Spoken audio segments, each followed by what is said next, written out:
I actually don't remember much because I was 3 years old, but I do have flashbacks of coming to US because I remember my mom being put in the trunk and being driven, and I was separated from her, and I was crying and said to another family, and didn't see her till later on when I came into the US. Back in the 90s here in Hollywood, there was a lot of crime, a lot of gang activities, and so on.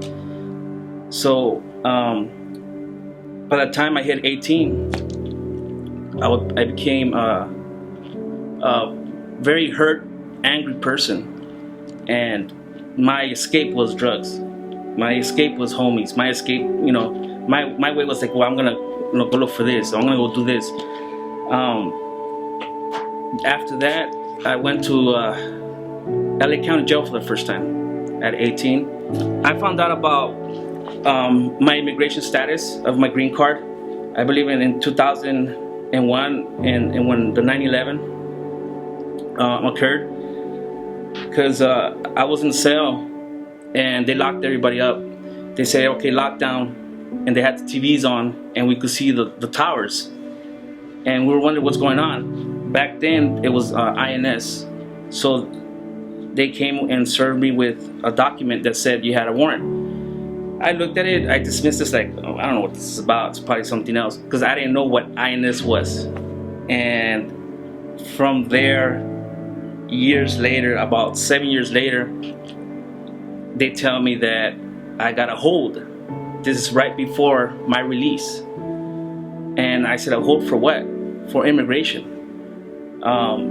Completely ignorant about what immigration, didn't know what the heck immigration, wasn't into it. A lot of people just don't know as far as immigration laws, or that a lot of people came here when they were young and just later on come across immigration and they don't have the proper documents, and so they get detained. Since I was young, I didn't know. I thought just having my green card, was actually a U.S. citizen.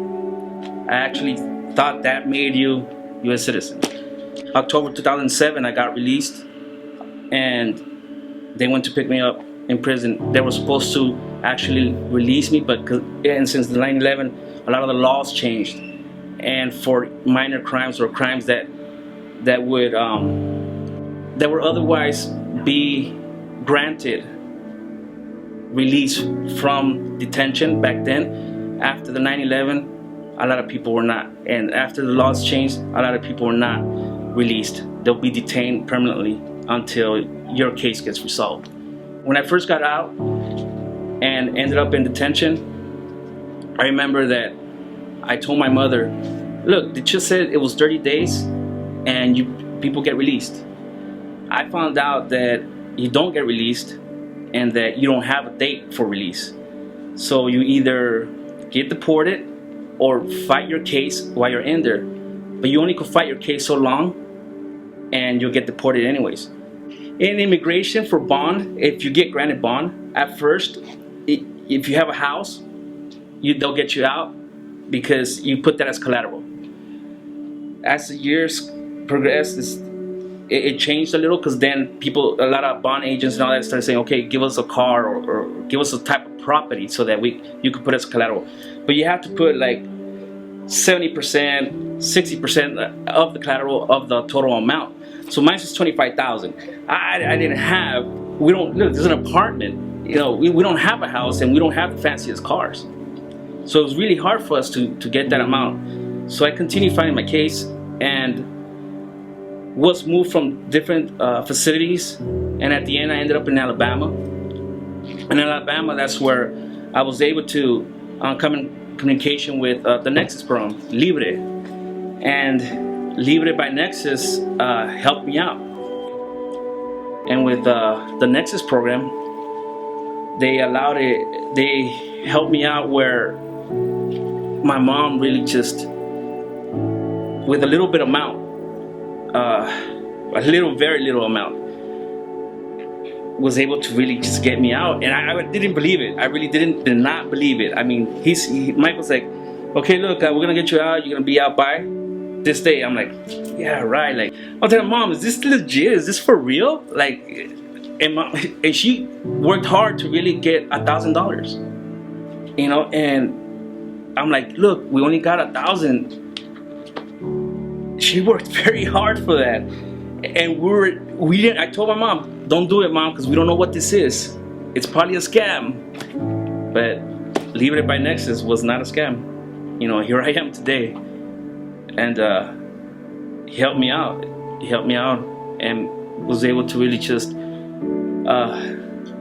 allow me to release and be with my family. It was a struggle. I still find myself fighting. I mean, with immigration, there's still a lot more. But the Nexus program came and helped me out when I spoke to the pastor, or when I spoke to Mike. He helped me out a lot. He helped me out very much. There's a lot of guys in there that I referred them to Nexus, and there's a lot of guys still detained that need something like this, you know, the Nexus program, because it does help out a lot. You know, for people that don't have a lot of money and need that one chance, maybe a second chance, but they need that chance.